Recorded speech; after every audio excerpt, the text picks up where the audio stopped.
శ్రీమాత్రే నమః. శ్రీ గురుభ్యో నమః. ప్రతి వీడియోలో చెప్పి మళ్ళా గూడా ఇదే మాట చెప్తున్నానని ఎవరు అనుకోకండి దయచేసి. చెప్పాల్సిన విషయమే కాబట్టి చెప్తున్నాను.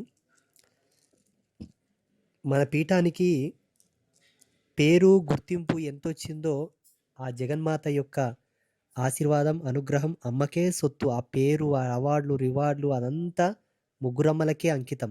అమ్మనే సర్వం, మనమేం కాదు. దాంట్లో భాగంగానే మన పీఠానికి ఆదరణ లేదు.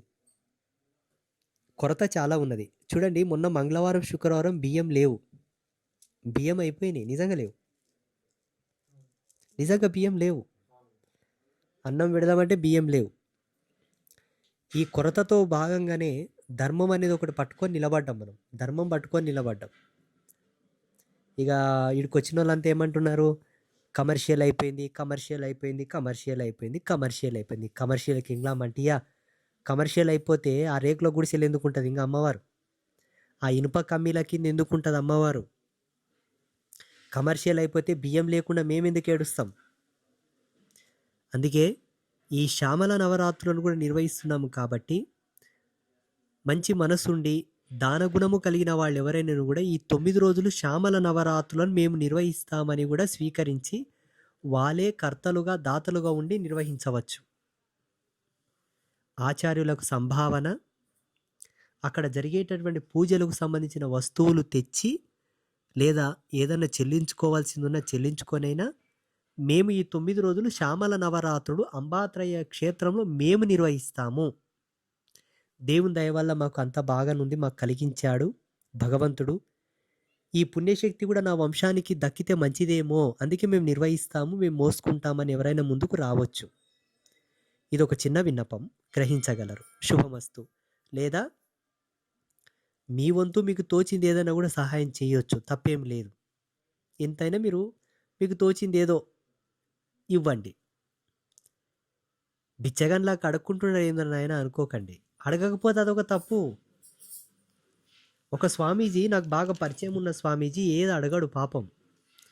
లక్ష దీపోత్సవం చేస్తాడు, రుద్రయాగం చేయిస్తాడు, శివభక్తుడు ఆయన. పీఠం ఉంది.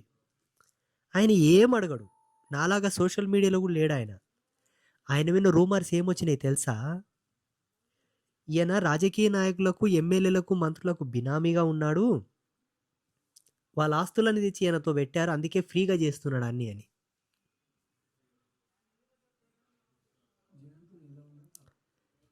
ఇది ఒక కంప.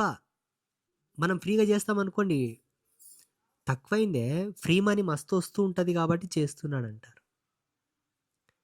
అందుకే అది ఎంతవరకు వాస్తవం అవాస్తవం మనకు తెలియదు. మాకైతే ఇబ్బందులు ఉన్నాయి చాలా. దయచేసి ఈ పీఠాన్ని అర్థం చేసుకోండి. పీఠాన్ని అర్థం చేసుకొని పీఠానికి సేవ చేయండి. ఇంకొక ముఖ్యమైన గమనిక, ముఖ్యమైన సూచన ప్రతి ఒక్కరు గమనించండి. అంబాత్రేయ క్షేత్రానికి ఎవరు వచ్చినా, ఎవరు రావాలనుకున్నా, భవిష్యత్తులో ఎవరైనా ఇంకా వచ్చేవాళ్ళున్నా ముగ్గురమ్మల మీద పరిపూర్ణమైన విశ్వాసంతో అమ్మవారిని నమ్మిరండి తప్ప స్వామీజీ మీద ఎక్స్పెక్టేషన్స్ పెట్టుకొని రావద్దు. ఇది కృతజ్ఞతాపూర్వకమైనటువంటి వినతి, వినమ్రపూర్వకమైనటువంటి విజ్ఞప్తి. దయచేసి మీకు రిక్వెస్ట్ చేస్తున్నాను. ఎందుకోసం రావద్దంటున్నాము అంటే 2013వ సంవత్సరం నుంచి 23వ సంవత్సరం 24 ఎంట్రెన్స్ వరకు చాలామందికి నేను చెప్పాను. అట్లా కూర్చోవడం, వాళ్ళు రావడం, సమాధానాలు, నేను వాళ్ళ ప్రశ్న అడిగితే నేను సమాధానం చెప్పడం నడిచింది. ఇప్పుడు ఆ చాయిస్ లేకుండా పోయింది. ఎలా అంటే ఉదయం 6 గంటలకు కూర్చుంటే సాయంత్రం 6 గంటల వరకు ఒక 1000 మందికి, 15 మందికి నేను మాట్లాడి సమాధానం చెప్తున్నా. ఇంకొక 1000-2000 మంది మిగిలిపోతున్నారు. వాళ్ళు గొడవలు చేస్తున్నారు. మేము ఇంత దూరం నుంచి వచ్చాం, మాతో ఎందుకు మాట్లాడరు, మాతో ఎందుకు, మా కష్టాలు ఎందుకు వినరు, మాకెందుకు చెప్పరు అని. ఏమండి, నేను కూడా ఒక మనిషినే కదా, నేను రోబోని కాదు కదా. ఒకవేళ నేను అలా కూర్చుంటా, వచ్చిన వాళ్ళు వచ్చి ఒక కాలు మొక్కిపోతే రోజుకు 10,000 మంది అయిపోతారు. ఒక్కరొక్కరు తక్కువలో తక్కువ ఒక 5 నిమిషాలు మాట్లాడినా 24 గంటలు సరిపోవు. అందుకే దీనికి ఒక ప్రతిష్టాత్మకమైన నిర్ణయాన్ని రచించాం. పీఠానికి మేజర్గా ఏ సమస్యలతో వస్తున్నారని గ్రహించి ఆ సమస్యలు రాశాం. వాటికి పరిష్కారామృతమైనటువంటి పూజలు. ఆ పరిష్కారములు చేసుకొనగా వాళ్ళు ధరించవలసినటువంటి వస్తువులు. తాయెత్తులో, ఉంగరాలో, యంత్రములో, తంత్రములో ఏవో వాళ్ళకివ్వవలసిన వస్తువులు. అలా కొన్ని ప్రతులు తయారు చేశాం. మీరు చక్కగా రావచ్చు. రాగానే సమాచార కేంద్రం దగ్గరికి వెళ్తే అక్కడ 2 వాలంటీర్స్ ఉంటారు. మీ కష్టాన్ని అక్కడ చెప్పండి. వాళ్ళొక రసీదు ఇస్తారు. ఆ రసీదులో కొన్ని రాయబడి ఉంటాయి, చదువుకోండి. చదువుకున్న తర్వాత మీకు ఒక క్లారిటీ వస్తే దాన్ని ఫాలో అప్ చేసి అమ్మకు విన్నవించి అమ్మకు దండం పెట్టుకొని వెళ్ళండి. మీకు మంచిగా అవుతుంది. స్వామీజీతోనే మాట్లాడాలి, స్వామీజీతోనే చెప్పుకోవాలి, స్వామీజీ మా కష్టాల గోడు వినాలనుకుంటే పీఠానికి రావద్దు. ఎందుకు రావద్దంటున్నా? ఎవరో ఒక ఆయన వస్తాడు, గురూజీ ఈయన మండలాధికారి అంట, ఈయన అధికారి అట అని ఒక వాలంటీర్ చెప్తాడు. నేను వెళ్ళి అయ్యో గొప్ప వ్యక్తి కదా అని మాట్లాడతాను అనుకోండి, వెనక ఉన్న 70-80 మంది 100 మంది ఏమనుకుంటారు? కమర్షియల్ కమర్షియల్ కమర్షియల్, డబ్బులున్న వాళ్ళకే చూస్తారా, మేము మనుషులం కాదా, మేము కండ్లకు కనబడమా అంటారు. మేము ఆయన ఒక అధికారిగా గుర్తించామే తప్ప ఆయన ఏం డబ్బులు ఇస్తాడని గుర్తించలేదు.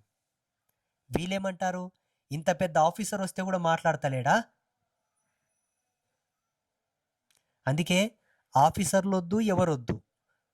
ఒక మనిషిని నమ్ముకుంటే గివే పంచాయతీలు వస్తాయి. అందుకే నా మీద ఎక్స్పెక్టేషన్తో రావద్దు. మీకు ఇక్కడ ముగ్గురు అమ్మలను చూడడానికి ఏమి టికెట్లు లేవు, డబ్బులు లేవు. ఎప్పుడన్నా రావచ్చు, అమ్మకు మొక్కోవచ్చు, దండం పెట్టుకోవచ్చు, రుద్రశూలం దాకోవచ్చు, వెళ్ళిపోవచ్చు. ఇక్కడ వచ్చిన తర్వాత దీపాలు పెట్టాలి, పసుపు వేయాలి, టెంకాయలు కొట్టాలని ఏమి బలవంతం లేదు.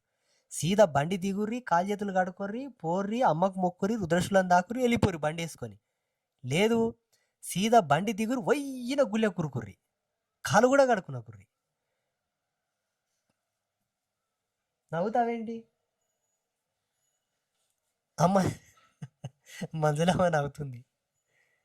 అలా అమ్మని చూచుటకు, అమ్మని దర్శించుకోవడానికి ఏమి లేదు ఇక్కడ, రుజుం లేదు, ఏం బలవంతం లేదు. కాసేపు కూర్చుంటామన్నా కూర్చోవచ్చు, ఇక్కడ భోజనం పెడతారు, భోజనం చేయొచ్చు. ఇంతవరకు అయితే ఓకే.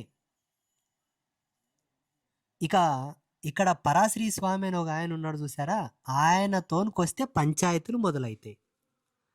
అమ్మవారు ఆ రోజే చెప్పింది నాకు, నువ్వు ఒక మాయవురా ఈ క్షేత్రంలో, నువ్వు ఉన్నంత వరకు నన్ను ఎవరు చూడరా అన్నది. నిజంగా చూడరు. ఆరతి అయిన తర్వాత పోదామని ఎన్నోసార్లు అనుకుంటా, నాకు బైన్లోడ్ జంకేస్తే బూగులు లేచినట్లయితే ఆరతికి సిద్ధం చేస్తుంటే కెమెరాలో కనిపిస్తుంది కదా, డప్పులు కొడితే కొందరికి సిగం వస్తుంది చూడండి. పోదామని నేను ఆరతికి వస్తానా, ఆరతి తీసుకొని బయటకు వచ్చేటోళ్ళకి అందరు నా వెనక బాట పడతారు. కానీ అట్లా కాదు. ఏ దేవాలయంలోనైనా పర్వాలేదు, శాస్త్రం ప్రకారంగా ప్రాణప్రతిష్ఠ జరిగినటువంటి విగ్రహానికి ఆరతి ఇస్తాం చూసావా, అక్కడ దేవి సాక్షాత్కారంగా ఉంటుంది. 45 నిమిషాల వరకు, ఆరతి తర్వాత 45 నిమిషాల వరకు శివలింగంలో కానీ దేవత విగ్రహంలో భగవంతుడు ప్రత్యక్షంగా ఉంటాడు. అందుకే చాలా పుణ్యక్షేత్రాల్లో ఆరతికి వెళ్దామని కోరిక ఉంటుంది చాలామందికి. అట్లా దివ్య కళలతో ముగ్గురమ్మలు దేదీప్యమానంగా వెలుగుతూ ఉంటే ఈ పిచ్చోడు, ఈ బొచ్చ నినక పడతారు అందరు. ఏం కరెక్టా కదా? అందుకే అమ్మ చెప్పింది, ఒరే నువ్వు మాయరా, నువ్వు ఉంటే నన్ను కూడా చూడరా అని చెప్పింది అమ్మవారు. అది వాస్తవమే. అందుకే మీరేం చేయండి, పరాశ్రీ స్వామి గురించి రాకండి, ఆయనని బ్రాకెట్లో పెట్టేసేయండి. అమ్మ కోసం రారి, అమ్మని సేవించుకోండి, అమ్మను ప్రసన్నం చేసుకోండి. మీ జన్మలు తరిస్తాయి, మీరు తరిస్తారు.